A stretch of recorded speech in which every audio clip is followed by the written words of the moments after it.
I love the look. I mean, Rene's kind of a hater towards the I didn't say a hater. I just wouldn't look good in it, that's all.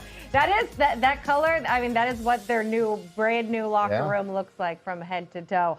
A transition period under Jeff Scott. You know, last year, his first year, but you don't even get a spring ball. You don't really get a full fall camp. Where has this team made room for improvement this year? I mean, yeah, just everything they learned from last year. And so to me, Jeff Scott, this is his first year. I would almost throw out last year, everything he had to deal with COVID. But he got that year in. You're going to get some more experience. They're going to bring in some transfers. And so I think they're in a good position to improve. Listen, he took this job over. You know, it's kind of a rebuild, right? When you come into a program like that. So, you know, I think they're going to make improvements this year. We'll see who he names a starting quarterback. I'm not sure if they did or not. I know Cade Fortin played and had gotten hurt last year. So that's obviously a big question for them as they enter this season. And some interesting non-conference games right at the beginning. September 2nd against NC State, September 11th versus Florida. Coach Scott, thanks so much for joining us. Last year, so difficult coming in for your first year, not really getting a chance to prepare. Just where is your team at right now with everyone you have coming back as you start fall camp? Well, we're definitely in a much better place than we were a year ago. There's no doubt about it. We had our first meetings last night and really just kind of reflecting on the progress that we had made as a team over the last 12 months. And, you know, last year was a challenge. I think it was a challenge for everybody, but especially for a new staff and a team coming in and trying to get to know each other, obviously not having the spring practices and things like that. You know, it was a struggle, no doubt about it. But it was one of those things that, you know, once you went through it, you definitely felt like you're a lot better off after going through it and all the things that we learned about ourselves and about our team. And, you know, we're looking forward to a great preseason camp here starting tomorrow. Okay, we're going to go right into questions here from the media. Again, to get in the queue for questions, just please use the raise hand feature within Zoom, and we'll take as many as we can in the time that we have. And we'll get started with Matt Murschel from the Orlando Sentinel, please.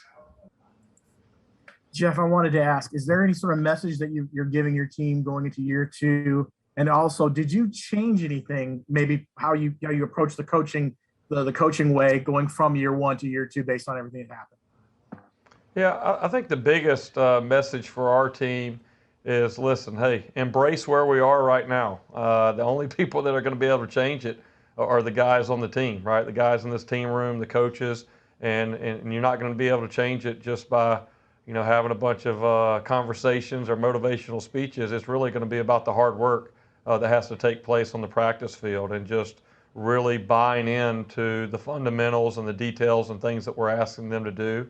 And I think they're ready. I think we're just in a much better place mentally as a team, just overall culture, all these type of things, that I think we're in a much better place going into the fall camp and into the season. And I think absolutely as a coach, I think for me, I was able to learn a lot more about our team, about our program, about kind of where we are. And, you know, I have a very clear vision of where we want to go, but I think sometimes it's important to kind of know really where you are to be able to kind of map out the plan for the right steps. And so I think for me, going into year two, you know, I'm definitely focused on really just trying to maximize each day and each opportunity we have with our guys on the field in the meeting rooms, and really just kind of focus on ourselves, and everything else will take care of itself.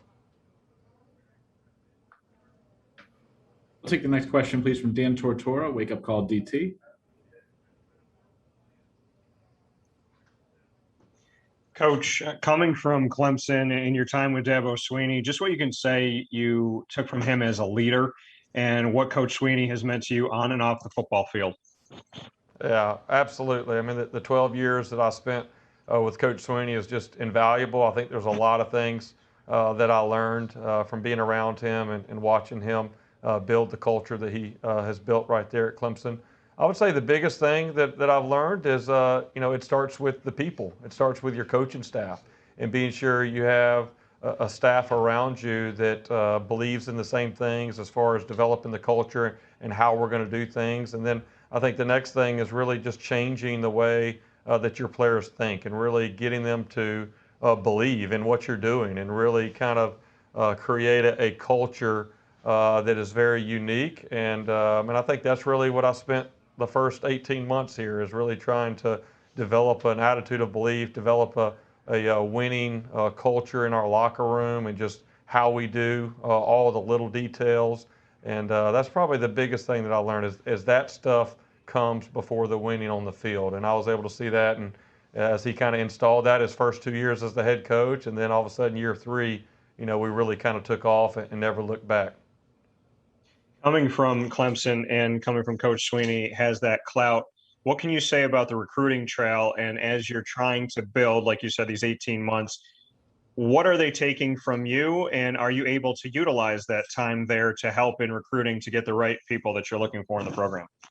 Sure. I think one thing that I've taken is, at Clemson, we talked about best as the standard, and that everything that we do, we want it to be our absolute best. And so when I got here to South Florida, a lot of the questions that I was asking our administration as we were looking at facilities is, hey, is this the best that South Florida can do, right? And I think we can do a little bit better in a few areas. And, just yesterday, we just moved into a brand new $2 million locker room. I think it's absolutely incredible. I give a lot of credit to our administration and our leadership here at the university and all the donors that made that happen very quickly. And I think that sent a message to our players and to the prospects and recruits in this area, that, hey, football does matter here at South Florida.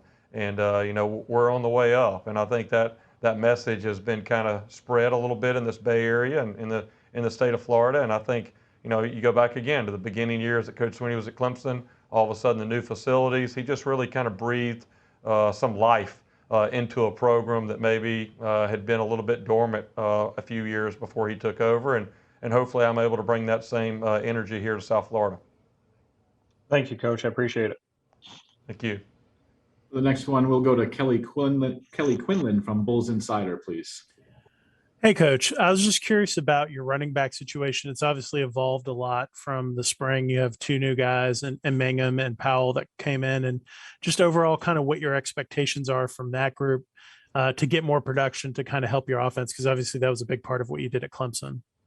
Yeah, I'm really encouraged about our running back group. I would say, Darian Felix is a talented player that, really last year he could never get going. He had some hamstring issues early on in the season that were kind of nagging him all year long, and he really never got an opportunity to go out and get on the field. He's had an outstanding spring and summer.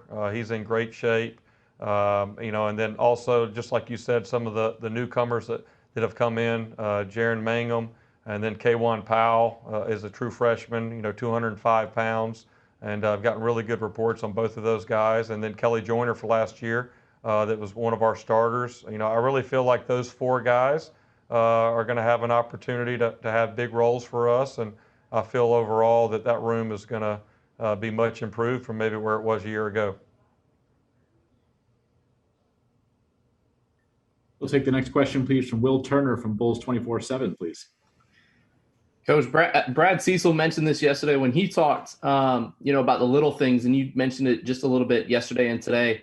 Guys picking up trash that might not be there, stuff like just culture things that they might not have done, 18, 20 months ago.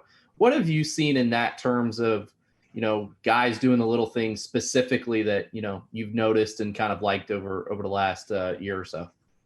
Yeah, I mean, it's really in everything that we do. Every single day I get an academic report, right, on if anybody shows up late to study hall, misses study hall, misses their tutors, is late to a class or misses a class, and same thing, everything that we do, it all matters. And, really the big message that, myself and our other coaches have been trying to spread to our players is, in order to be a team of excellence and to truly have a winning program, you got to live your life, everything you do, to a very, very high standard.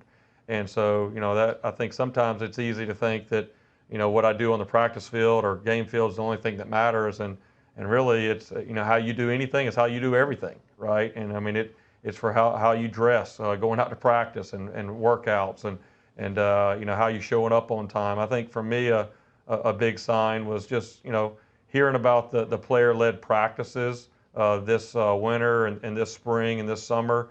That was completely different than maybe where we were a year ago.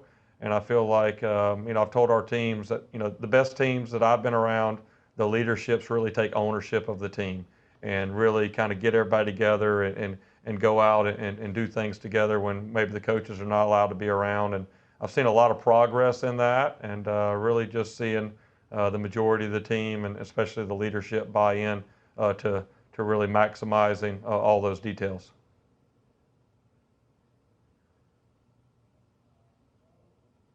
We'll go back to a follow-up from Matt Marshall from the Orlando Sentinel, please. Jeff, you've had a year now to kind of get acclimated to the AAC. What have you seen of this conference, and what stands out to you about moving forward? Yeah, a very strong conference. I had a lot of respect for it, just watching from afar during my years at Clemson and coming down this past year and getting an opportunity to go play so many of the teams. I firmly believe that, the top half of our conference would be very comparable and very competitive and comparable to many of the teams in some of the other leagues around the country. And, I really think that our conference is on the way up. I think our commissioner has done an excellent job of positioning us, in a great spot. And I feel like the overall depth and quality of the teams in our league is something that's very impressive. And I really feel like here over the next few years, we're going to continue to move up to even higher heights. We'll go to the next one from Trace Trilco from Sons of UCF, please. Coach, with camp getting underway, what's your team's percentage of vaccination, and what are your thoughts on the league's position that any games impacted by COVID will not be rescheduled and it could lead to a forfeit? Yeah, we're very close to 80% of our players that have been vaccinated. And hey, obviously that's a difficult thing. Everybody's dealing with that, NFL, college, high school. There's a lot of things. And, the biggest thing that was important to me was really to just educate our players and get them as much information as they can. We're very fortunate here at South Florida. We've got USF Health in our backyard, and we just have access to a lot of very strong medical professionals, and they've been able to come over and meet with our players. And, as far as what the league decides, there's a lot of meetings and a lot of things that take place as part of that. And so I think for me, I'm very supportive of, and I know our medical staff have been on all those calls, and athletic director have been on all those calls. And hey, it's a new time, and all of us are trying to work through it together. But my focus is really on being sure our guys have all the information they need and allowing them to make their individual decisions. We'll go back to Kelly Quinlan with Bulls Insider, please. Obviously, the $1 million question is going to be about the quarterback situation and that leadership position on your team. And you spoke about the player-led workouts and stuff. Is it different when you don't have maybe the guy that's, leading your program, and to see that leadership piece? And then also kind of what are you expecting from that battle this fall? Yeah, well, I think we're definitely in a better position there. I think, Cade Fortin is a guy. We haven't announced a starting quarterback or anything like that because I want to be able to go through fall camp. But those quarterbacks have done a really good job this offseason and, have really competed well. I think all those guys had a good spring. And I think, for me, the biggest thing, I was meeting with those guys this morning and saying, hey, I think we have a much improved room from top to bottom than maybe where we were a year ago. And we recruited all 4 of the scholarship quarterbacks that are in that room. We brought them in here over the last 18 months. And so really it's going to be, about watching them compete every day. Everything counts. And then, hey, we've got some, big time opportunities here in our first 4 non-conference games.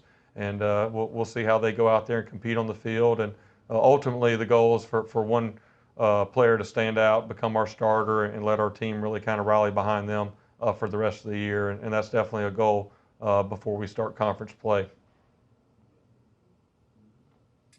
We'll go back to Dan Tortora for a follow-up, please.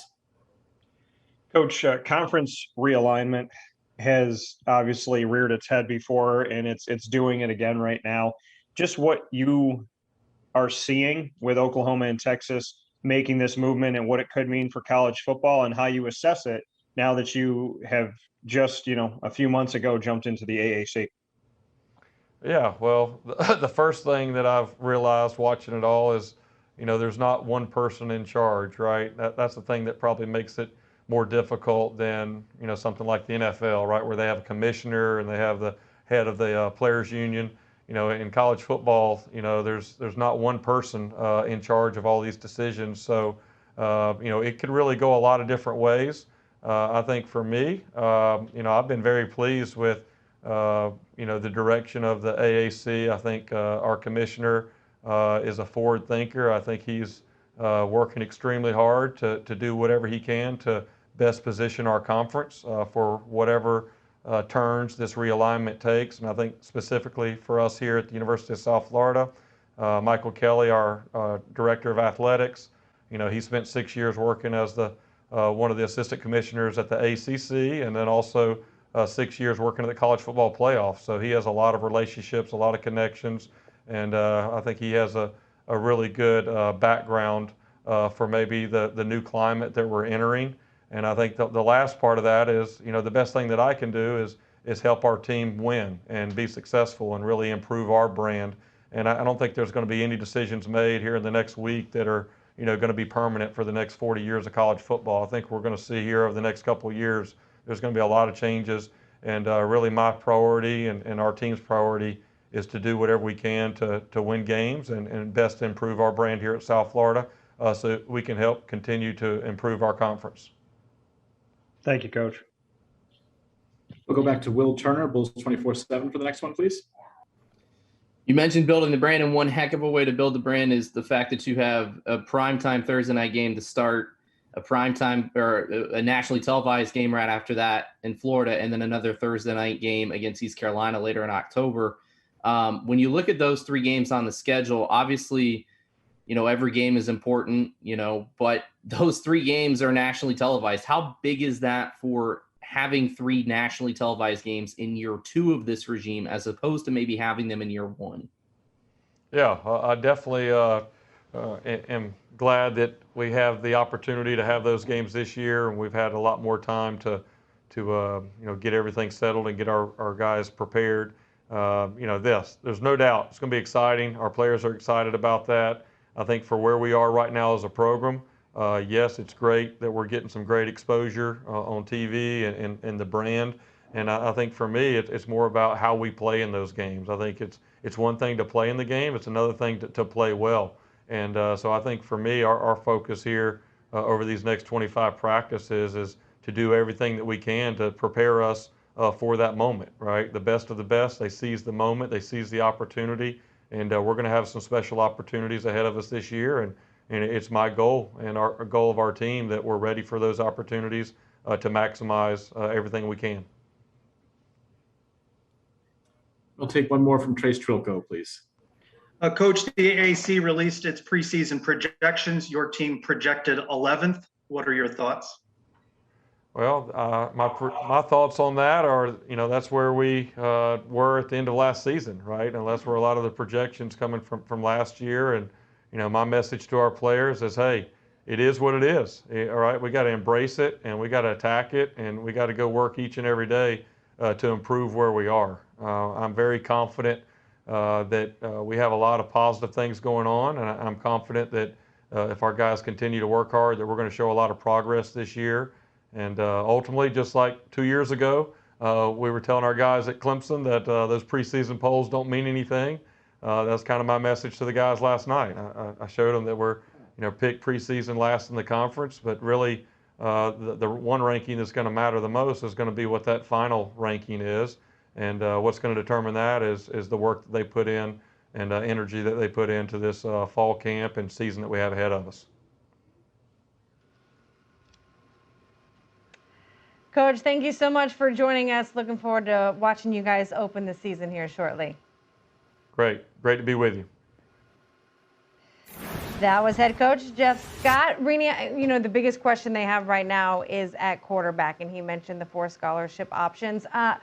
When you go to a fall camp, what are you looking for, and how do you try and make a decision in terms of splitting reps? I mean, how do you evaluate that? Yeah, and I mean, he's in a rebuild, so it's going to be an open competition. And all those guys bring something to the table. They all have arm talent. You're looking who's going to separate themselves with that leadership ability that you really know your offense needs. And I think that's what Coach Scott's going to look at it. And it's amazing when you think about it. You know, you're a first-year coach trying to rebuild a program. You go in and you got to deal with COVID, right? So to me, again, and I said this in the opening, I really look at this as Jeff Scott's first year. I really do, because everything's normal. He had a spring practice, and his kids are going to be able to compete for some spots. So I'm looking forward to improvement from USF this year. Yeah, and some positives. I mean, all 5 starters return on the offensive line. Defensively, they get a lot of help transfer-wise. That schedule, though, I mean, to be... How about the first 2 games? I was going to say the first 2, but I mean the first 4 games. And then they get a breather with Florida A&M, the Rattlers, but then they go to BYU. They got to go to Provo. I know. It does seem like the way that the coach was going to go about it was, hey, we need to have our quarterback by the time we get to conference play. So, you know, these games, while tough, will give us a chance also to see what it looks like in the line of fire with these QBs. Great point. So if no one separates himself in camp, you're right. We may see a couple different quarterbacks those first couple weeks. Welcome to the American Conference and the tough schedule right out the gate for the Bulls. Of all the conference schedule, though, I mean, which ones of those? I mean, all of them are tough when you look at it. They got to go to Houston, or they host Houston and Cincinnati. But, you know, which one of these you think that they can take? They went 0-7 last year. Yeah, I mean, really, the coach speak is right. You're going to try to win every game. But realistically, you got to try to knock some teams off that you're really not expected to. You only won 1 game last year, and it was against Citadel, right? So you had no conference win. So really, small steps, right? You want to get that 1 conference win, right? And then build on that. So, I mean, really, that's what you're trying to do. And small steps begin at fall camp, which is right around the corner here for USF. Meanwhile, we have the players joining us now. Linebacker Antonio Greer and running back Kelly Joyner joining us right now. Thank you guys so much for taking some time. We'll let the media fire away some questions at you guys. Thank you. Thank you for having us. All right, we'll go right into questions for the student athletes, please. We'll start with Matt Marshall from the Orlando Sentinel, please. Yeah, this question is for both you gentlemen. What's been different this season compared to last, maybe in just the attitude of not only just the players, but the coaching staff as well? I'll say we have more of a competitive mentality. Everything we're doing is intentional. As far as the runs, the lifts, and the books as well. Even academically, being on time, just all the little things, we're getting that right. Yeah, I think there's a lot more buy-in, a lot more, almost like a breath of fresh air. You know, we learned from last year, and we're just excited for the new season.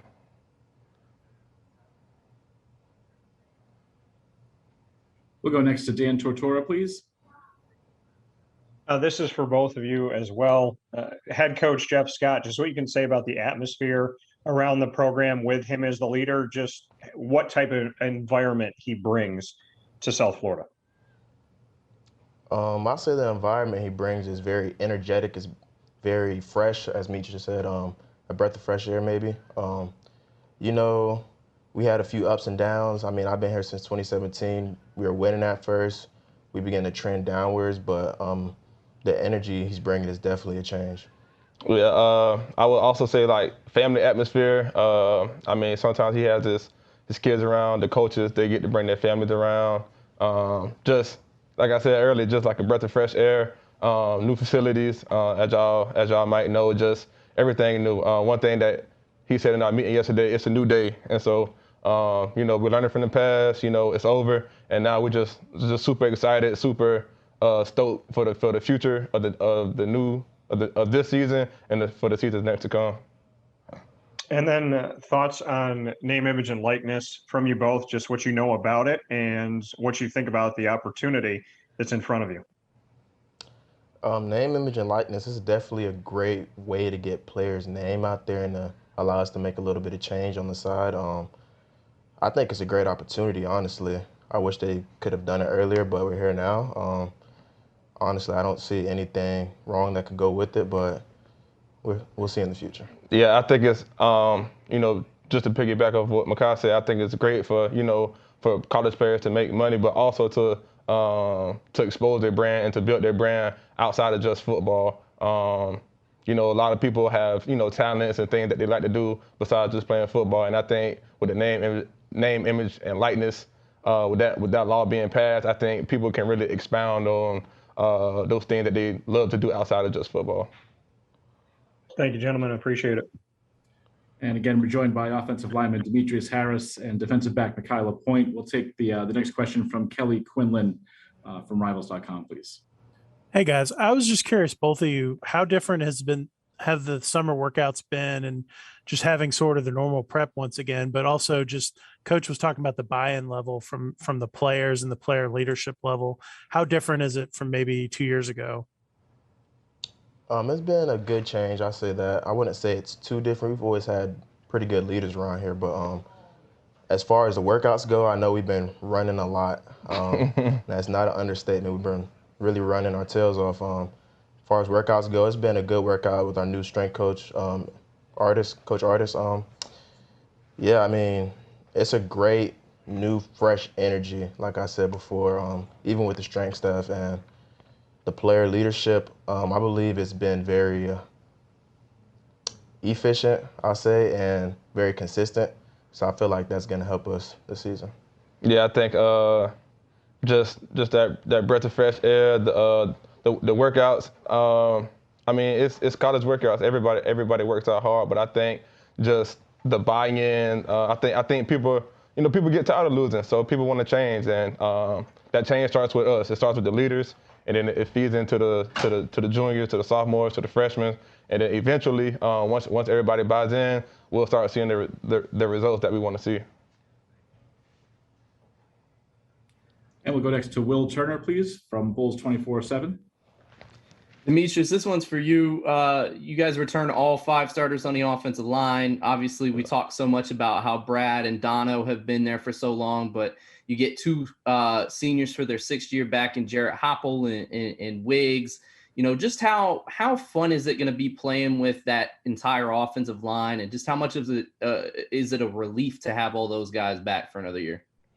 I mean, it's great. I think the biggest thing is just continuity.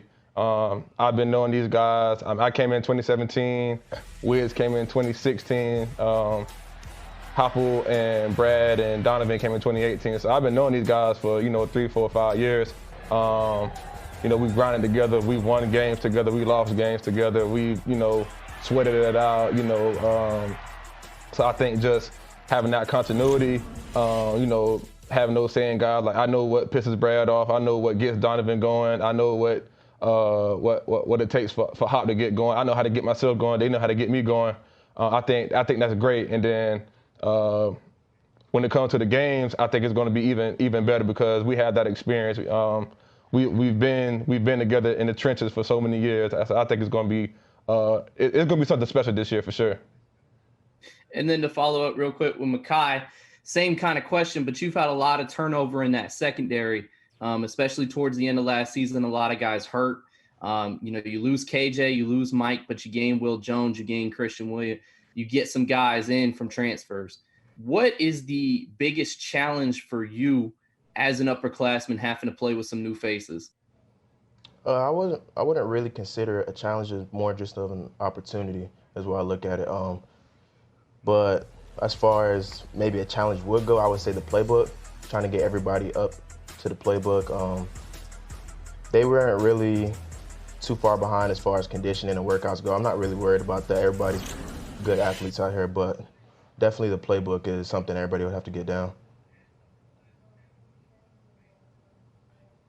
We'll take the next one from Trace Trilco, Sons of UCF, please. For both of you guys, earlier today, the American released its preseason projections, and your team was projected 11th. How do you feel about that? We don't really look too heavy into the projections. We have seen them, but we're really focused on the opportunity we have this year and just ready for the challenge of all of these games, and we think we can really make some noise. Yeah, definitely. That was the last year USF team. This year it's a new team. Every year is a new season, and we're just excited for this season. We're excited to see all the work that we put in from January to now through camp, and then to our first game and Raleigh at NC State. And so we don't get too worried about the preseason rankings. Our biggest thing is where the chips fall at the end of the season.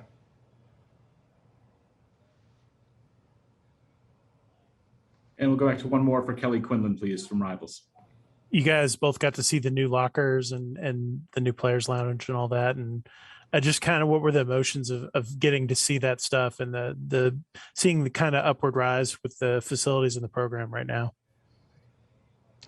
I know for me, it was very exciting because, I've been here since 2017, Meech as well. So we've seen a lot of people come through here, a lot of people leave, and a lot of coaching changes, a lot of culture changes. So it's just exciting to get something new, something fresh, something to feel like we have worked for a long time. So it just feels exciting. I'm not gonna lie, it kind of exceeded my expectations. I knew it was gonna be nice. I knew it was gonna, have like a little players lounge and, nice lockers. But when you walk in, well, first of all, before you even walk in, like face recognition. Then you walk in, you see the designs and just like the architect and how they did it. It's more than I imagined. It's everything that I asked for, and a bag of chips. It's everything.